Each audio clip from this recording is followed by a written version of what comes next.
The other thing about St. Helens, which is very important, is I mentioned the geomorphology, the fact that it can have canyons cut very quickly.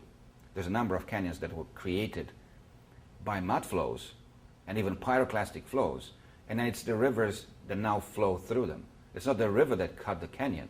The river made use of the existing canyon and now runs through it. So that teaches us about canyons. But there's another very important thing, is what happened with this over 1 million logs that were dumped into the lake, and the Spirit Lake, and then they started being waterlogged and then vertically sinking until they reached the bottom.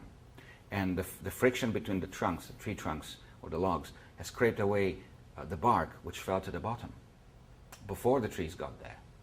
So it created a layer of wood material, which is bark essentially, and then on top of it you have the trees which becoming waterlogged. From a horizontal position they slowly shifted into a vertical position, and they started slowly sinking. And you could see that at various moments you would have trunks at various depths as they were getting more and more waterlogged.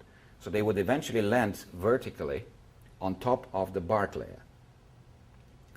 So there's a tree, but it doesn't have roots. The roots have been broken, it's been uprooted, ending up on a layer of wood.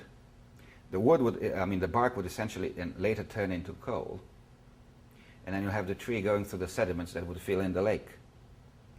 So I don't know, 1,000 years from now maybe, if conditions are right, you could see a layer of coal and a tree going from it to the next layer. And you think, so that was a forest. This tree was standing and it was buried, and then later the leaves and everything in the forest turned into coal. And that's a perfectly wrong interpretation of the facts. So this is a very important living laboratory, if you wish, showing how you could have large volumes of coal forming. And now try to extrapolate Spirit Lake to the entire ocean during the flood. All those pre-flood forests uprooted, floating, a floating mat as we call it, the bark being scratched off and falling to the bottom, forming coal, and here and there the trees would sink and go down to the bottom, and then you find them later on buried in sediments, and you have the entire story you see today forming in 400 days or so, rather than millions of years. So there are very important lessons that we learn from Mt. St. Helens.